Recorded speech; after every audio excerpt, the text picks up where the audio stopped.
Have you ever heard someone say, I bought some Apple stock or Tesla stock and it just went up, and wondered, what does that actually mean? Like, what do you really own when you own a stock?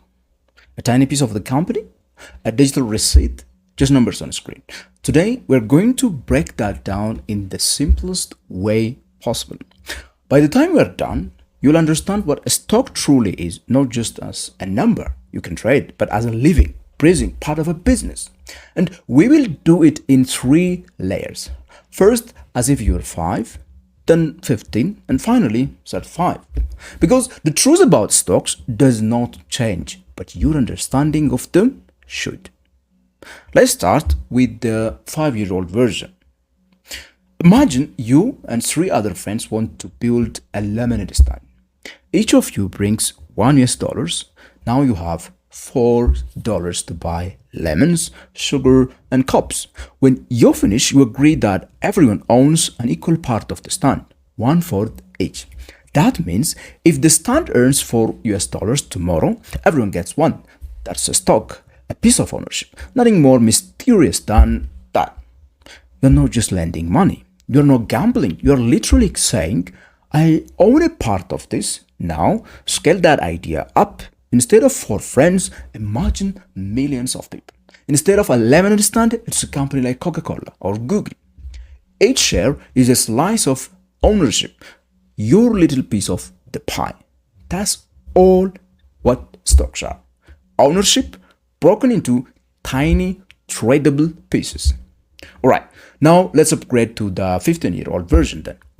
Companies need money to grow.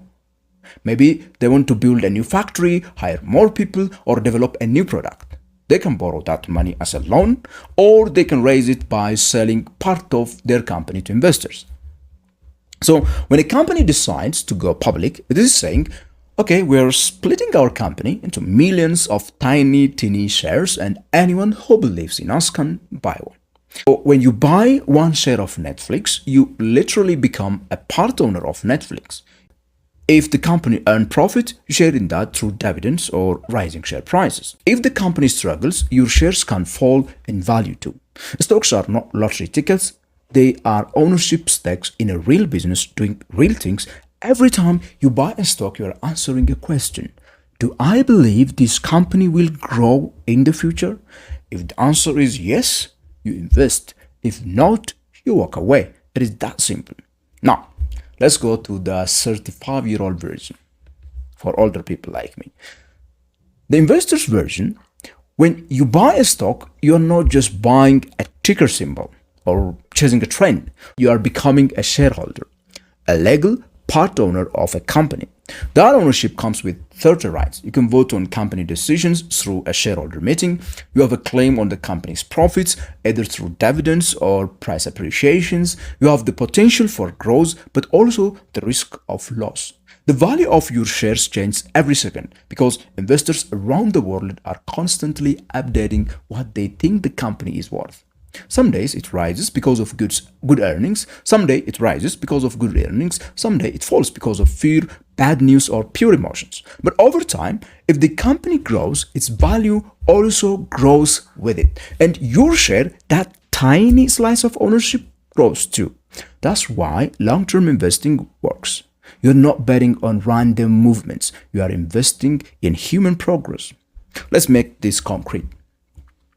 Think of the stock market as a giant farmer's market. Expect instead of buying fruits, you're buying pieces of companies. Each stall represents a company. Each fruit is a share. You can walk around, compare prices, choose what you want to take home, and hold it for as long as you like. But here's the thing. The price of the fruit changes all the time. Not because it's rots, but because of what people think it's worth. One day, everyone is crazy about apples. Then prices go up. Next week, they hear oranges are better. Then prices drop. That's the market. And your job as an investor is not to chase every fruit. It is to know which ones will stay valuable season after season. Now you might ask, if it is that simple, why do people lose money in the stocks? Because they forget what they bought. They think they are buying numbers, but they are buying businesses. Let me repeat that. You are not buying lines on a graph. You are buying real companies solving real problems, earning real profits. When people treat stocks like gambling chips, they panic when prices move, but when you treat them like pieces of ownership, you think long term. You care about whether the company is strong, not whether the market's even loud. That's the difference between traders and investors. Traders chase movement. Investors, they chase meaning. Let's take an example. If you bought one share of Coca-Cola 40 years ago, you would have paid just a few dollars. Since then, the company has paid dividends every single year, literally sending cash to its shareholders. And the value of your share is multiplied many times over. You did not have to do anything. You just owned a piece of a great business and time did the rest. That's the magic of ownership. It rewards patience more than prediction. Now, stocks are not perfect. They go up and also they go down. So sometimes for no logical reason at all. And yes, companies can fail, by the way. That's why smart investors basically diversify. Instead of buying one company, they buy small pieces of many companies through things like index funds or exchange traded funds or ETFs. That way, if one company struggles, others can lift the average return they get. But the foundation of all investing, whether you are buying individual stocks or funds, is this one truth. You are buying ownership in productive assets. You are letting your money work inside the real economy. So let's recap the journey.